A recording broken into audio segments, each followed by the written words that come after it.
taxawaat ak nag keneen koo xam ne moom kenn dootu ko présenté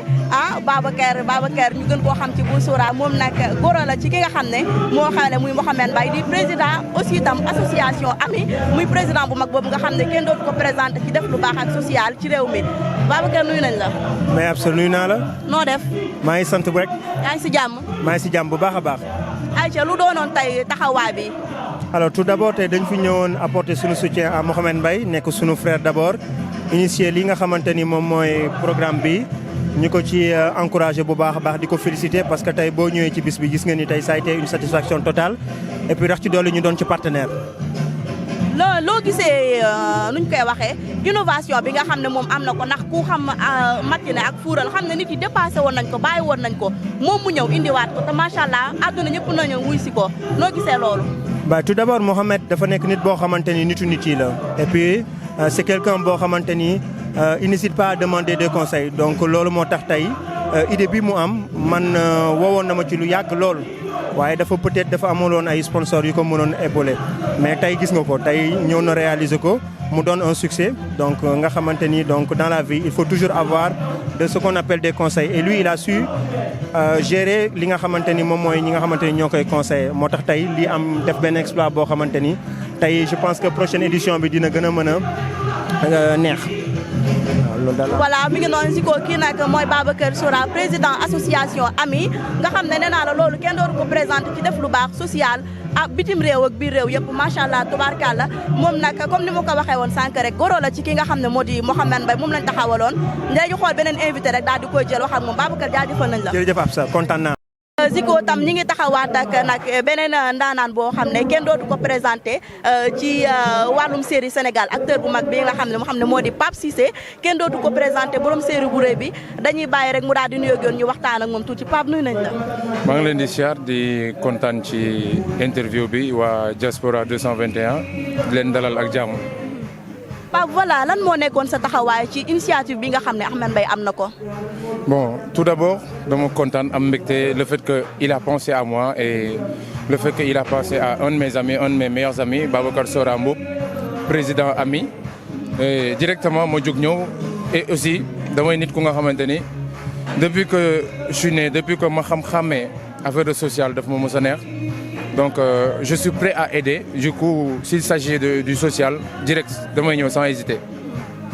lan nga gisee li nga xam ne moom la Ahmed Mbaye dekkilaatal ndax ku xamoon matinée xam ne nit yi xawoon nañ ko bàyyi xawoon sax nañ ko dépassé fuural tam lu yàgg la ñun ba ñuy nekk xale dañ ko daan dégg di ko gis moom mu indilaat loolu dekkilaat ko te terewul nit ñi ñëpp ñëw nañ jàppale si ko ci songule ko nan nga gisee initiative boobu.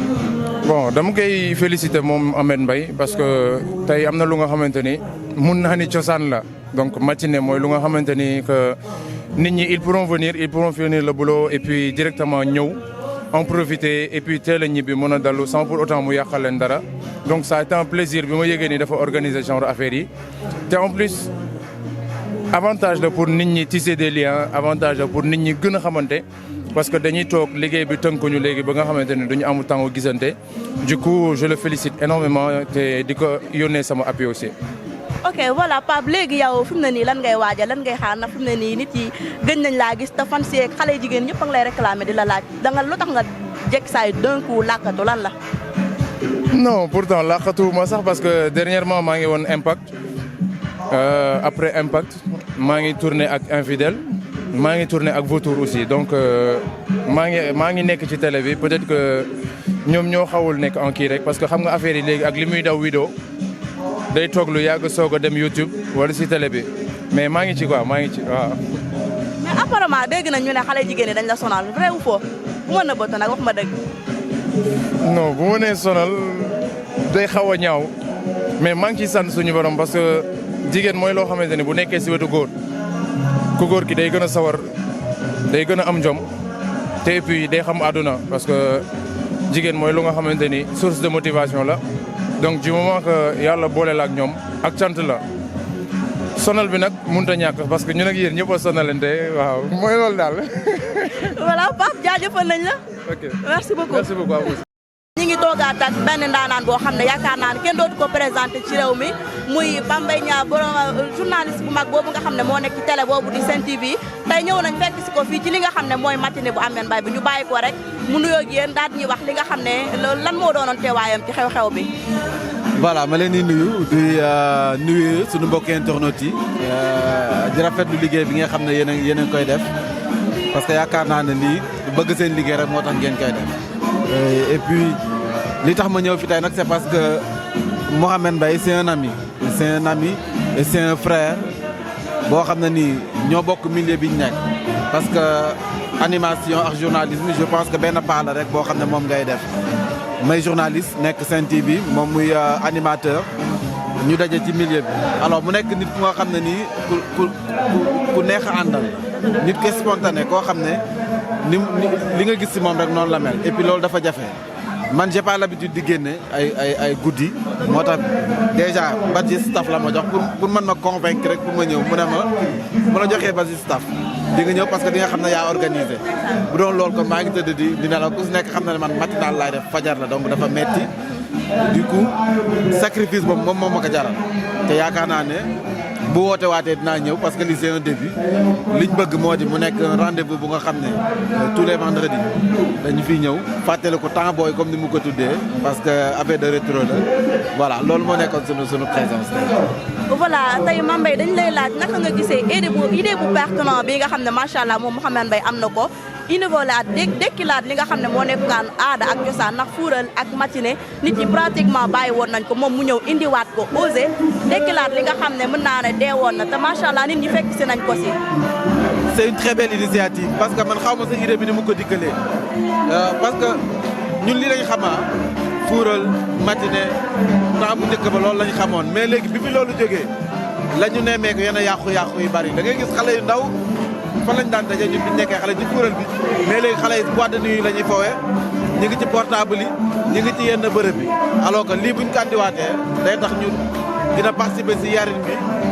également ñun ñi nga xam ne ñun ñooy les nostalgiques mën a ñëw fàttaliku li nga xam ne moo nekkoon démb démb initiative bi li ci gën a am solo moo di talent yi nga xam ne ñoo fi nekk gis nga ñi waykat yi nga xam ne ñoom ñoo fi ñëw bongo mandi bu dajale loolu yëpp je pense que initiative la bu nga xam ne ni c'est à saluer te dañ ko war di ko continuer ndax waru fi mën a yem waru fi mën a yem. voilà Pape ñu ngi lay jaajëfal bu baax. jërëjëf ma leen di jaajëfal baax di rafetlu liggéey bi nga xam ne yéen a ngi koy def. merci beaucoup.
nag mi ngi noonu ñu taxawaat ak beneen daanaan boo xam ne kenn dootu ko présenté ci musique sénégalaise muy ki nga xam ne moo di Demba Guissé maa ba borom ayo nenne ñëw na tamit wuy si ki nga xam ne moo di Mouhamed càmmañal Linguère yi ñëw na wàccee na matin bi ba mu wàcc tubarkalla dañ koy bàyyi rek mu daal di nuyoo ka internet yi koy seetaan Demba nuyu nañ la. salaamaaleykum maa ngi leen di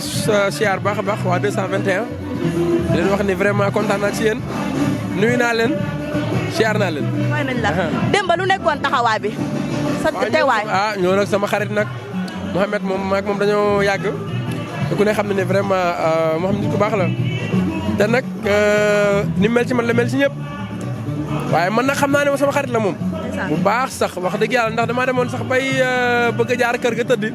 waaye ñemewu ma ko. dafa xam fu ma demoon waaye ñemewu ma rek tëdd parce que sama xarit la daal. naka nga gisee idée bi nga xam ne Mouhamed Mbaye am na ko dekkilaat li nga xam ne mën naa ne dafa deewoon ndax bu ne fuural ne matinée xam ne nit yi bàyyi woon nañ ko carrément moom mu osé am fitu indiwaat ko te macha allah rëccu ko benn yoon ndax nit ñi ñëw nañ wuy si ko artistes yi ñu bëri ñëw nañ macha allah. waaw man loolu daf ma xaw a jaaxal parce que je savais pas que parce que man maa ngi koy soog gis waaw maa ngi soog gis lii quoi parce que nit woote na programme bu ne ma dem fa mais bii maa ngi koy soog gis parce que xaw ma woon bii méthode vraiment Mouhamed dina xalaat loolu def ko quoi mais c'est important moo tax bi ma waxee ñëwal man xaw ma programme bi may dem lan la. l'essentiel nag moom moo koy def rek donc jaral na ma déplacé wu quoi. voilà Demba lan mooy projet yi instant bi Demba lan lay waajal après koor gi nii. après koor gi Sidy Diop sonal nañu. lu Sidy Diop lu mu wax. après koor gi. après mu ne. réew mi dana daanu te man li ma si naqari mooy daanu yi moom daanu yaa bari réew mi dana daanu dafa bari daal. ba pare mu jaxase sama ak àdduna naa ma dama bëgg daanu. en tout cas waxi dëgg na yow waxi daanu da nga ko bëgg. xam nga pare woon naa ci Sidy Diop indiwaat ko tey encore bàyyil dugg si oto yàqu yi ay nga def. bon man après koor gi réew mi dana daanu effectivement. ma ci wax. ok. kan ma ci wax leen rek yow looy waajal. yàlla jàmm yàgg après koor gi bon kañ bon je pense que man dama nekk di war a dem représenter Sénégal ci benn festival en Espagne le 20 incha allah rabbi ba le 27. le 22 nag laa fay tëju incha allah rabbi festival bu mag a mag biir Auditorio man ak ñoom yeneen artistes yu nekkoon Sénégal yaa Massane mu ci programme bi yaa aussi Gios Kali yaa mu tudd Xaali Cuun et tout ça waa Ndigal c'est pas Africa Ndigal ok Hermanos Cuun partout ok ñëpp a ngi ci programme bi donc waaye nag dama fa war a def live bu extraordinaire le 22 incha allah rabbi. te xam naa ne métti na yëngu loolu nag mooy après koor gi Espagne dina daanu. Espagne dina yëngu. waaw dina daanu. day yëngu. non dina yëngu parce que lu yëngu rek dina daanu. Demba jaajëfal nañ la. yàlla jàmm yàgg. ànd ak moom di liggéey bàyyi koog ñun nag ba tey ji lu ñu xam France ginnaaw yàlla moom la. ba mu encaissé Anta Mbaye tamit mënoon ne man damaa encaissé Anta Mbaye ca laay yam mais dafa encaissé waat keneen muy sama caatu yaay di Maam Jaara Buso Jaara boot jërëjëf Mbuub waaw. merci beaucoup. Aïcha merci beaucoup c'est très important témoignage yi nga xamante ni gars yi def nañ ko ak liggéey bu rafet bi nga xamante ni Sista Chacha def na ko ci début émission bi di ko remercier de passage borom Diaspora 221 ak borom Yes Actu actuellement comme nag dañoo am occasion également tasante ki nga xamante ni mooy le président de l'association AMI di association bi nga xamante ni vraiment kenn dootu ko présenté ci fii ci Sénégal ndax depuis mu ñëw Sénégal moo ngi marqué ses empreintes ci li nga xamante ni mooy social bu ko deful ci talibé yi rek moo ngi koy def ci li nga xamante ni mooy hôpitaux yi moo ngi koy def ci ñi nga xamante ni mooy néew doole yi c'est très important tey ñu gis ko fi nag ci beneen aspect bu bokkut ak aspect yi nga xamante ni moom lay def mooy dem ci talibé yeeg hôpitaux yi dinañu jaaxal donc dinañ ko laaj tey lan moo waral tey mu ñëw nekk en partenariat en collaboration ak ñi nga xamante ni mooy DJ Ahmed Mbaye. alors tout d'abord Fifi maa ngi lay nuyu di la sant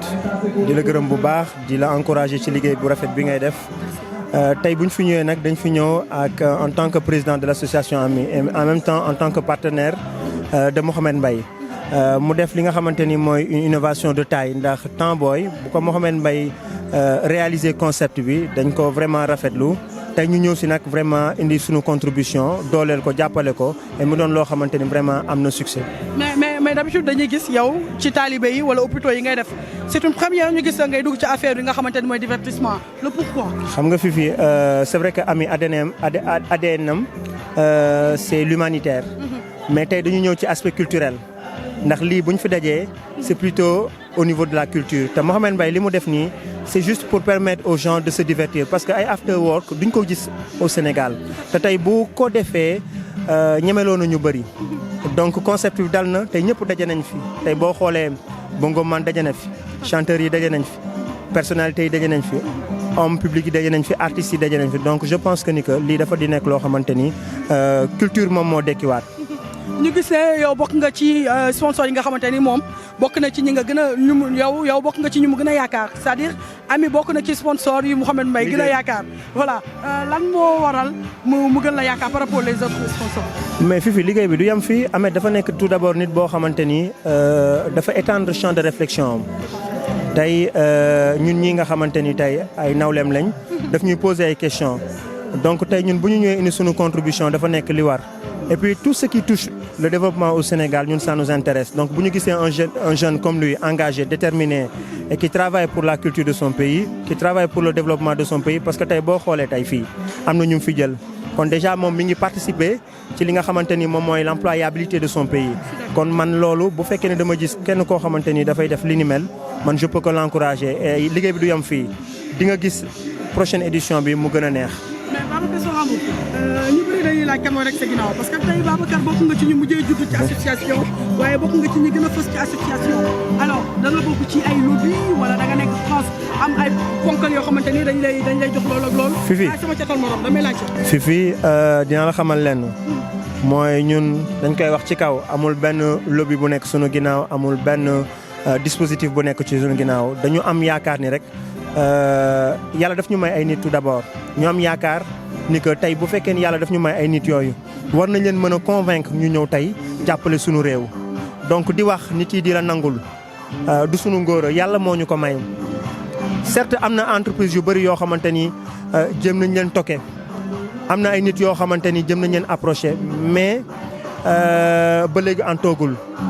moyens yi ñuy jël nag di ko regrouper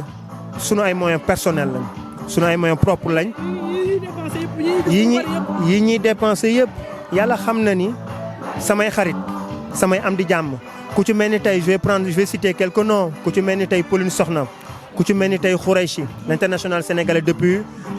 les États-Unis le basketteur ku ci mel ni tey Mbéri Sène ku ci mel ni tey Khady Diémé ñooñu daf ñu nekk ay jigéen yoo xamante ni c'est des patriotes gëm li ñuy def gëm social donc à chaque fois ma def événement ñoom ñooy ñëw contribuer ak seen i doole ak yenn membres bénévoles yi nga xamante ni ñu ngi ci biir structure bi waaye pour l'instant ici au Sénégal nous n'avons personne qui nous accompagne au contraire nous avons plutôt des personnes qui nous assistent et ça c'est un peu dommage parce que li ñuy def du pour ñun pour waa Sénégal la pour sunu dëkk la kon nañu ñëw ngala jàppale ñu parce que am nañu kayit yoo xamante ni permettre nañu ñu mën a am ay li nga xamante ni moom mooy ay subventions donc nañu gën a ubbil seen i bunt parce que li ñuy def c'est pour l'intérêt du Sénégal. Je suis parfaitement d'accord avec vous ñu gis ne jóge ngeen ci li nga xamante ni mooy weeru koor nga def ay actes yu bëri ci région wu Sénégal yoo xamante ni fu nekk au moins am nga loo fa cof bàyyi leen fa mu nekk loo xamante ni gis nañ ko ci internet yi gis nañ ko ci réseaux sociaux mu neex ñëpp alors lan mooy ces perspectives. fi perspective yaa ngi nii ñi ngi dërmal li nga xamante ni moom mooy les vacances apprenantes dinañ ci gën a waxtaan ak yow donc ñi ngi ciblé encore une fois talibé yi ñi ngi ciblé les enfants défavorisés ak les enfants qui sont handicapés barki dem mondial fii nii rek amoon naa fi entretien ak ki nga xamante ni moom mooy la présidente de FADEV mooy kuréel googu nga xamante ni lépp lu jëm ci jigéen ak seen leadership féminin ñoom dañ ci engagé wu. donc rencontré naa récemment aussi le cabinet du ministère la directrice donc am na ay partenariat yoo xamante ni dans peu de temps di nga gis ñu nuwee ko et puis nga xamante ni dinañ gën a mën a dërmal li nga xamante ni moom mooy sunu planification annuelle parce que am na les vacances apprenantes am na Magal Touba mais am na également l'espoir de Noël. mais gars yi nee nañ fu mu toll nii da ngay mujjee association mais ci politique ngay mujjee est-ce que loolu dëgg la. Fifi man je suis apolitique boo xoolee événement yi ma def Sénégal yëpp gisoo ci t-shirtu kenn. mais bu la Sénégalais yi soxlawee nag. mais buñ ma soxlawee ma ñëw parce que man sama dëkk moo ma intéressé. sama dëkk rek moo ma intéressé ni ma nekkee citoyen français excusez-moi noonu laa nekkee citoyen sénégalais et je pense que ni que si mon pays a besoin de moi inchallah rabbi je répondrai présent mais pour l'instant j'y pense pas maa ngi sur la sphère humanitaire.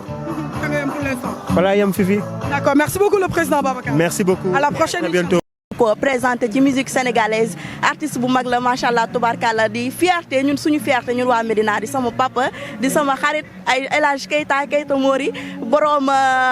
wayu réew yi borom wayu neex yi borom yaay papa nuyu nañ la. salaamaaleykum ma fi chérie maa ngi leen di nuyu waa diaspora 221 di leen bëggee Fifita Babs diaspora sama xarit bi mais daf maa bàyyi léegi bàyyi na ma dafa cenc mais kontaan naa ci yéen di baalu ak ñëpp di baalu ak ñëpp di ñaan yàlla lépp luñ jaamu yàlla ci koor gi yàlla nañ ko suñu borom nangul ñi nekk kaso yàlla nañ fa génn ba li leen dugaloon foofu bañ leen fa dugalaat ñi tawat nekk ci lalu hôpital yi yàlla na sa borom fëgg seen bopp bañ dellu seen njaboot bég naa si ñëpp baalu naa ak ñëpp di baalu ak ñëpp waaw Aïcha papa balaa ñu ñëw nag ci li nga xam ne moo nekkoon xeexoo wëre boobu amoon démb ca Sorano dañuy waxtaanee ci fii nga xam ne fii lañ tase mu di monument de la renaissance ki nga xam ne moo di Ahmed Mbaye Linguère càmmeñal Linguère yi moom kenn dootu ko présenté moom it am benn initiative loo xam ne kenn xalaatu ko woon organiser loo xam ne matinée genre fuural daal loo xam ne la nga xam ne xewoon na fi bu njëkk loolu la dellu si tey ñu gis la fi lan moo nekkoon sa taxawaay. macha allah Mohamed Mbaye dafa innové te Mohamed Mbaye c'est un frère maag moom depuis sama début carrière macha allah daf ma daan jàppale boobu mi ngi nekk ci rajo bu ndaw boobu